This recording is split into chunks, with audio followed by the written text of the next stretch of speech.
नमस्कार, मैं हूं शिवानी सागवर और आप देख रहे हैं स्टेप विजय सर। फिलहाल मैं मौजूद हूं बार एसोसिएशन कुरुक्षेत्र में। यहां पर जो है बार एसोसिएशन की तरफ से एक मीटिंग का आयोजन किया गया है। टाइटल आपने देख लिया, विषय क्या है उस विषय पे हम लोग अभी चर्चा करेंगे। जितने भी वकील यहाँ पर मौजूद हैं, बार एसोसिएशन के जितने भी सदस्य हैं, उनसे बातचीत करेंगे किस विषय को लेकर के आज यहाँ इकट्ठे हुए हैं, आखिरकार क्या तैयारियाँ चल रही हैं, उसको लेकर के हम लोग बातचीत करेंगे। अंदर मीटिंग हॉल में आपको लेकर चलते हैं। अभी आप देख सकते हैं सीधी तस्वीरें आपके सामने आ रही हैं। और बार एसोसिएशन जो कुरुक्षेत्र है, यहाँ पर एक जो मीटिंग है फिलहाल में जो है समाप्त हुई है। उन जो यहाँ मीटिंग के आयोजक हैं उनसे हम बात करने की कोशिश करें। तो आप देख सकते हैं फिलहाल जितनी भी एडवोकेट एसोसिएशन है कुरुक्षेत्र की, जो बार एसोसिएशन है वो यहाँ पर इकट्ठा हुई है। तो आप देख सकते हैं तमाम जितने भी यहाँ पर एसोसिएशन है, कांग्रेस एसोसिएशन खास तौर पर बात करी जाए तो यहाँ पर जो 4 सितंबर को रैली होने जा रही है, उसको लेकर के जो यहाँ पर तमाम जितने भी वकील हैं वो यहाँ पर इकट्ठा हुए हैं। बार एसोसिएशन की तरफ से जो एक रैली में सहयोग किया जाना है कुरुक्षेत्र की तरफ से, उस योग को लेकर के यहाँ पर तमाम लोग इकट्ठा हुए हैं। एक मीटिंग बुलाई गई है, हल्ला बोल जो कांग्रेस की तरफ से रैली आयोजित की जा रही है। दिल्ली के अंदर ये रैली होने वाली है और इस रैली में किस तरह से बढ़ चढ़ करके यहाँ पर आप देख सकते हैं तमाम जितने भी नेता हैं, लगा लीजिएगा क्योंकि बार एसोसिएशन के तमाम सदस्य हैं वो यहाँ पर पहुँचे हैं। तो हमारे साथ कुछ और जो एडवोकेट हैं वो जुड़े हुए हैं, उनसे बातचीत करेंगे क्या कुछ वो कहना चाहेंगे। और कांग्रेस के प्रवक्ता हैं कुरुक्षेत्र से, बार एसोसिएशन में भी अपनी अच्छी अहम भूमिका निभाते हैं। तो आप देख सकते हैं फिलहाल हमारे साथ कुछ लोग जुड़े हैं, उनसे भी बातचीत करेंगे और जानेंगे पूरी जो रैली को लेकर तैयारियां कैसी चल रही है। जी लक्ष्मीकांत जी बताइए जरा, सबसे पहले तो स्वागत है, बताइए जरा क्या तैयारी चल रही है, मीटिंग किस चीज़ की थी, दर्शक जानना चाह रहे हैं। देखिए भाई, आज की जो हमारी बैठक थी, हमारा लीगल सेल है, कांग्रेस पार्टी का हिस्सा है और जिला स्तर पर हम कार्य करते हैं। हमारा विकास सांगवान जो है इसका अध्यक्ष है, हमारा इसकी शक्ल दिखा दो, विकास सांगवान जिला का अध्यक्ष है इसका लीगल सेल का। विक्रांत भाई है, गुरचरण जी हैं और तमाम साथियों जो कांग्रेस पार्टी से जुड़े एडवोकेट्स हैं। अभी 4 तारीख को जो है एक रैली दिल्ली के अंदर कांग्रेस पार्टी करने जा रही है। आदरणीय राहुल गांधी जी और श्रीमती सोनिया गांधी जी के नेतृत्व में इस देश के अंदर जो आज माहौल बन चुका है कि जो बोलो उसे अंदर ठोक दो, जो बोले उसके खिलाफ ईडी बिठा दो, जो बोले उसके खिलाफ सीबीआई की जांच करवा दो, किसी के घरों में जो मर्जी आप करवाना शुरू कर दो, किसी को सुबह घर से उठा लो, शाम को घर से उठा लो। एक अघोषित इमरजेंसी का जो माहौल भारतीय जनता पार्टी की सरकार ने हिंदुस्तान के अंदर बनाया है, उस माहौल के खिलाफ और उस माहौल के जरिए मैं कहना चाहूँगा कि इस देश की बुनियादी समस्याओं को हिंदुस्तान की जनता की आंखों से ओझल करने के लिए एक आंदोलन नरेंद्र मोदी चला रहे हैं। और वो आंदोलन यही है कि महंगाई पर किसी का ध्यान ना जाए, डीजल पेट्रोल पर किसी का ध्यान ना जाए, जो खाने के सामान के रेट आसमान छू रहे हैं उन पर किसी का ध्यान ना जाए। उन चीज़ों को दबाने के लिए Narendra Modi ED, BD, CD, IB पता नहीं किस चीज़ का वो प्रयोग कर रहे हैं। लगातार विपक्ष की आवाज़ को दबाने का प्रयास किया गया है। जो भी विपक्ष का नेता बोलता है उसको वो उठवा लेते हैं। और आज आलम यह है कि पूरे हिंदुस्तान के अंदर आदरणीय राहुल गांधी जी और सोनिया गांधी जी को छोड़कर पूरे हिंदुस्तान में विपक्ष नाम की कोई चीज़ रही नहीं है। केवल कांग्रेस, सिर्फ कांग्रेस राहुल, प्रियंका और सोनिया के नेतृत्व में लगातार हिंदुस्तान के आम आदमी की, गरीब की, मजदूर की, व्यापारी की, कर्मचारी की लगातार लड़ाई लड़ रही है, आवाज़ उठाती रही है। उसी कड़ी के अंदर अभी देखिए साहब, एक बड़ा मामला, संगीन मामला आया है। नरेंद्र मोदी दुनिया का पहला शासक होगा, पहला शासक मैं कहना चाहूँगा। वैसे तो नरेंद्र मोदी खुद कहते हैं कि जो हुआ पहली बार हुआ, जो हुआ पहली बार हुआ। हाँ, वाकई में यह भी पहली बार हुआ है कि पूरे दुनिया में, पूरे विश्व के अंदर खाने के सामान पर टैक्स भी जो है वो पहली बार लगा है और वो हिंदुस्तान में लगा है, जो कि बेहद शर्म की बात है, शर्मनाक घटना है। और आचार्य चाणक्य जो पूरी दुनिया के राजनीति के पंडित माने जाते हैं, उन्होंने एक बात अपने लेख में कही है कि जब किसी देश का राजा, किसी राज्य का राजा खाने के सामान पर टैक्स लगाना शुरू कर दे, आप यकीन मानिए उस देश का भविष्य खतरे में है। और आज मैं दावे के साथ कह सकता हूं, इसलिए नहीं कि मैं कांग्रेस का प्रवक्ता हूं या कांग्रेस का नेता हूं, इसलिए कहता हूं कि इस देश का कर्ज मुझ पर है। मैं हिंदुस्तान का बेटा हूँ, हिंदुस्तान का बच्चा हूँ, इस मिट्टी में मैंने जन्म लिया है। मैं इस भविष्य को देखता हूँ कि नरेंद्र मोदी पिछले 8 साल से लगातार हिंदुस्तान की नींव को खोखला करते जा रहे हैं। लगातार हिंदुस्तान की सरहदों पर नरेंद्र मोदी हमला करवा रहे हैं। कितने ही ऐसे कांड आप गिनवा लीजिए। जो आदमी 750 किसानों की हत्या का जिम्मेदार हो, जो आदमी लखीमपुरी कांड का जिम्मेदार हो, जो हाथरस का गुनहगार हो, उस आदमी के खिलाफ आज पूरे हिंदुस्तान में बगावत का माहौल है। लेकिन वो आदमी सत्ता पर जबरन कब्जा करने के लिए जबरन कब्जा कर रहा है। और ऑलमोस्ट, मैं कहने में कोई शर्म कोई गुरेज नहीं है कि ऑलमोस्ट नरेंद्र मोदी कब्जा करने की फिराक में है, लेकिन कांग्रेस उसके मंसूबों को पूरा नहीं होने देगी। राहुल और सोनिया के नेतृत्व में ये जो रैली है, ये तो सिर्फ एक, वो कहते हैं ना कि साहब अभी तो एक शुरुआत भर है। 4 सितंबर को दिल्ली के रामलीला मैदान में हिंदुस्तान की भूखी जनता के लिए, हकों के लिए, हिंदुस्तान की प्यासी जनता के हकों के लिए राहुल गांधी लड़ाई लड़ने के लिए मैदान में आ रहे हैं, सोनिया जी मैदान में आ रही हैं। ये जो खाने की चीजों पर टैक्स लगाया गया है, देखिए इससे ज्यादा बुरा हाल मैं नहीं मान सकता कुछ हो सकता है कि शराब जीएसटी से बाहर रहती है। शराब पर जीएसटी नहीं है, क्यों? डीजल पेट्रोल पर जीएसटी नहीं है, क्यों? क्योंकि डीजल और पेट्रोल जो है सस्ता हो सकता है जीएसटी लगाने से। लेकिन आटे पर जीएसटी है 25 किलो की पैकिंग से ऊपर। चावल की पैकिंग, दाल की पैकिंग, जो भी पैकिंग में सामान आएगा 25 किलो से ऊपर जो भी पैकिंग होगी उस पर जीएसटी लगेगा। दूध का कोई सवाल ही नहीं है, जो 1 किलो है 2 किलो है भाई, उस पर जीएसटी लगेगा। मक्खन पर, दही पर जीएसटी लगेगा। हिंदुस्तान में माहौल ये है, कफन पर जीएसटी लगेगा। आने वाले टाइम में लोग मरने से भी इनकार कर देंगे, और जीने नरेंद्र मोदी नहीं देगा और मरने जीएसटी नहीं देगी। हिंदुस्तान के लोगों का ऐसा हाल कर दिया है। उसी कड़ी में इस संघर्ष के खिलाफ, नरेंद्र मोदी की इस सत्ता के खिलाफ, जो जबरन कब्जे की सत्ता है, जो सिर्फ अंबानी और अडानी के हितों के लिए लड़ाई लड़ रहे हैं नरेंद्र मोदी जी, उस लड़ाई के खिलाफ आदरणीय राहुल गांधी जी ने संघर्ष का बिगुल बजाया है। और पूरी कांग्रेस पार्टी, राज्य के तमाम नेता, चाहे वो कुमारी शैलजा हो, चाहे वो रणदीप सुरजेवाला हो, चाहे भूपेंद्र सिंह हुड्डा हो, चाहे वो कोई भी कांग्रेस का नेता है, वो हर स्टेट के अंदर, हर राज्य के अंदर, पूरे हिंदुस्तान की आज कांग्रेस पार्टी राहुल जी के साथ खड़ी है। कांग्रेस के कार्यकर्ता इस नालायक सरकार के खिलाफ लड़ाई लड़ने के लिए राहुल गांधी के कंधे से कंधा मिला करके चलेगा। और उसी कड़ी में देखिए, वैसे तो हम राजनीतिक व्यक्ति हैं भाई, लेकिन वकील भी हैं, तो वकील होने के नाते वो राजनीति का जो मामला था वो अलग है कि हल्के से लोग जाएंगे, बिल्कुल जाएंगे, लेकिन वकील होने के नाते वकीलों ने, मैं बिल्कुल फख्र के साथ कह सकता हूं कि वकील एक ऐसी जमात है जिसने हमेशा देश की आज़ादी से लेकर के और आज तक हिंदुस्तान के हकों की लड़ाई लड़ी है। जवाहरलाल नेहरू खुद वकील थे, सरदार पटेल वकील थे, महात्मा गांधी जी वकील थे। उन्हीं से आगे चलते हुए कांग्रेस, उन्हीं के खून से निकल कर कांग्रेस आज चल रही है।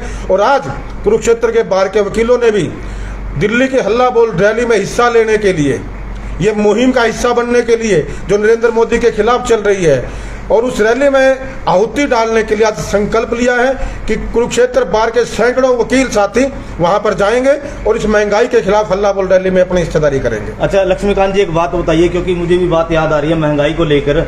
एक समय ऐसा था जब अनिल विज जी जो है उन्होंने भी अपने कपड़े उतार लिए थे और कांग्रेस की सरकार थी उस समय। महंगाई के प्रति स्मृति ईरानी सिलेंडर लेकर के अपना सिलेंडर लेकर वो प्रदर्शन किया था, उसको प्रदर्शन किया लेकर था। क्या कहना चाहेंगे? देखिए सुभाष भाई, ये आपने सही उठाई। पहली बात तो मैं आपने उठाया, वो कौन है, क्या उसका, अनिल विज जी, अनिल विज। हाँ, वो नकली बाबा एक है ना, ड्रामे करता है, नौटंकी करता है, जगह जगह महफिल सजाता है और करना कुछ नहीं होता। नाम लोगों ने गब्बर जरूर धर दिया, और वो पट्ठस मतलब इतना शानदार कमाल की आदमी है, उसको यही नहीं बेरा कि गब्बर नाम अच्छा है कि माड़ा है। वो गब्बर सुन के खुश हो रहा है, और उसको ये नहीं पता कि गब्बर के मामले में क्या कहावत थी कि सो जा बेटा नहीं तो गब्बर आ जाएगा। तो अनिल जो ये कौन बीज है ना, इसका मामला यही है, गब्बर सुन के खुश है। जबकि मैं बता दूं आपको कि गब्बर जो शब्द है वो हमारी संस्कृति के लिए अच्छा नहीं कहा जाता। और मैं फिर कहता हूं कि भारतीय जनता पार्टी को वैसे तो इस देश के संस्कृति मतलब भी कुछ नहीं रहा। नंगा कब होता है इंसान? कभी अनिल विज ने इस बात पर ध्यान दिया है? नंगा कब होता है? जब कोई माड़ा काम किसी के परिवार में हो जाता है। अरे तुम अच्छे भले चलते देश में नंगे बदन होकर के प्रदर्शन करते हो, ये अच्छी संस्कृति है क्या? हम उसकी निंदा करते हैं। और मैं आपको कहना चाहता हूँ, कांग्रेस ऐसी संस्कृति की राजनीति न कभी करती थी, न करती है और न करेगी। कांग्रेस सभ्य राजनीति करती है। आपने एक और का क्या नाम दिया, वो कौन है? वो स्मृति ईरानी, वो इसकी नरेंद्र मोदी की बेबे, वो अब उसका सिस्टम यही है साहब। आज ये सवाल आप अगर मेरी बजाय उस बेबे से पूछते ना जा करके कि बोला बेबे बताना ये सिलेंडर का क्या रेट है, 350 का सिलेंडर तो सर पर रखकर सड़कों पर घूमती है। और आपने साइज देखा उसका? देखो मैं चाहता नहीं था, लेकिन आपने उसका नाम बोल दिया, क्योंकि मेरा और कांग्रेस का एक कल्चर है, हम बुराई का नाम लेना भी पसंद नहीं करते। और वो जो है ना मैडम, वो केवल बुराई का एक पुतला है। जिस औरत ने अपनी सहेली के घर में डाका डाल लिया हो, वो कहते हैं ना कि देसी कहावत हरियाणा के हैं भाई, हरियाणा की बात करेंगे। हरियाणा में एक अच्छी कहावत है कि एक घर तो 7 बच्चे डैन भी छोड़ दे है। उस बेबे ने तो अपनी सगी बहन का घर नहीं छोड़ा, उसी का कसम ले उड़ी वो। तो ऐसी औरत से आप क्या क्या उम्मीद करोगे कि वो बहुत अच्छा करेगी? उसका साइज आप देख लीजिए। एक नाटक था, कौन सा था भाई, वो सास पता नहीं क्या थी, सास बहू का नाटक था, उसमें वो आती थी। मेरे ख्याल में ये जो चिटली उंगली बोलना है ना हमारा, आप ये बोलते हैं, इससे पतली थी, इससे पतली। और आज भाई ऐसी हो रही है नू सिलेंडर, ये सिलेंडर तो बातू खुद ही होगी। भाई ने ठीक कह दिया, सिलेंडर तो के सिलेंडर तो बातू खुद ही होगी वो। तो ऐसे लोगों पर को अब शर्म आनी चाहिए। उन्हें कहीं ना कहीं, जो नरेंद्र मोदी कहता था जब रुपया गिरता है तो प्रधानमंत्री की प्रतिष्ठा गिरती है, आज तो रुपया गिरा नहीं है, नाली में पड़ा है। तो इसका मतलब नरेंद्र मोदी की प्रतिष्ठा नाली में पड़ी है क्या? झूठा, इतना झूठा और फरेबी आदमी है कि थोड़ी सी दिक्कत ये आ रही है कि आज भी धर्म की अफीम चटा करके लोगों को जबरन काबू करने का प्रयास किया जा रहा है। लेकिन भाई धर्म, जाति, संप्रदाय और वर्ग तब तक काम करेगा जब तक पेट में रोटी होगी। मैं ये बिल्कुल साफ कर देना चाहता हूँ। जो लोग इस धर्म के चक्कर में पड़े हुए हैं ना कि हिंदू मुसलमान, जाट नॉन जाट, दलित अगड़ा पिछड़ा, जो लोग ये राजनीति करते हैं या इस मामले में पड़े हुए हैं, मैं उन लोगों को बता देना चाहता हूं कि भैया जाट और नॉन जाट तब तक है जब तक पेट में रोटी है। जिस दिन पेट में रोटी रही ना जाट बचेगा, ना नॉन जाट बचेगा, ना हिंदू बचा, ना मुसलमान बचेगा, हिंदुस्तानी नहीं बचेगा। तुम कहां से बचोगे यार?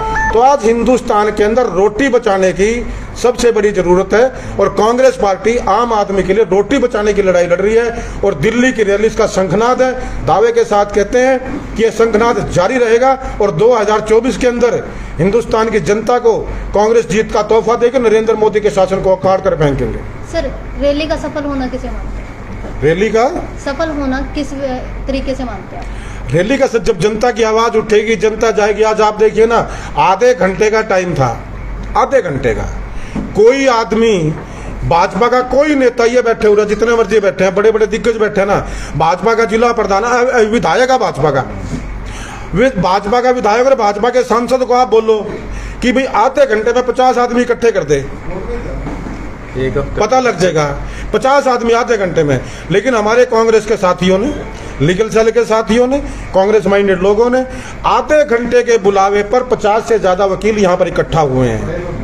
सर, यही सफल होना है। सर, इतनी भारी संख्या होने के बावजूद भी कांग्रेस के अंदर जो है अलग अलग पखवाड़े देखने को मिलते हैं, अलग अलग धड़े बन चुके हैं। किस तरीके से देखते हैं आप? देखिए मैडम, अब ये तो मामला थोड़ा दूसरे किस्म का है। जहाँ तक धड़ों की मामले की बात है, एक परिवार में 4 बेटे हो ना किसी बाप के, तो चारों की राय कभी नहीं मिला करती। चारों को संभाल कर रखना पड़ता है, ठीक है। वो बाप बराबर कोशिश करते हैं कि छोटा बेटा है, बोला थोड़ा सा घना लाडला, इसको ज़्यादा डेकन लाऊंगा। दूसरा बड़े वाला, बोला बड़े वाला तो खावा कमावा है। तो ये चलता है, ये हर परिवार में चलता है। कभी छोटा बाप को करेगा, बोला बड़े ने मेरे यूँ कर दिया। कभी बड़ा कहेगा अपने बाप ने जाकर, बोला छोटा मेरा चूंटी मार कर भाग गया। तो ये परिवार का मामला होता है और ये कांग्रेस अब कर रही है।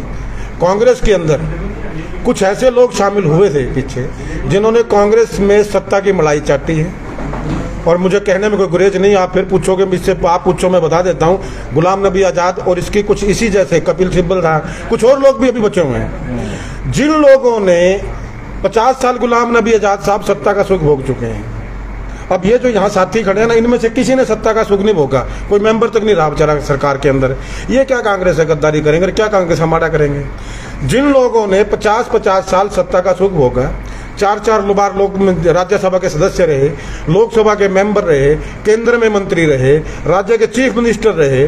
आज वो लोग जब ये बात कहते हैं कि कांग्रेस तो बुरे दौर से गुजर रही है, तो डूब के उनको मर जाना चाहिए कि कांग्रेस बुरे दौर में है तो किसकी वजह से है।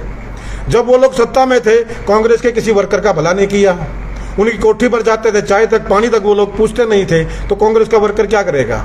लेकिन बैठा हूं और बड़ी जिम्मेदारी के साथ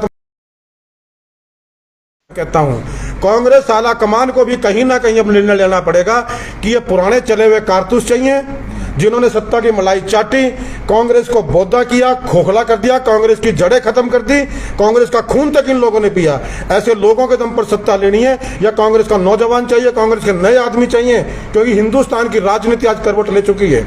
हिंदुस्तान की तमाम राजनीति किसी भी दल की हो, कहीं से भी हो, आज एक लहर चली है कि भाई पुराने ना तो छोड़ो, नए को आजमाओ।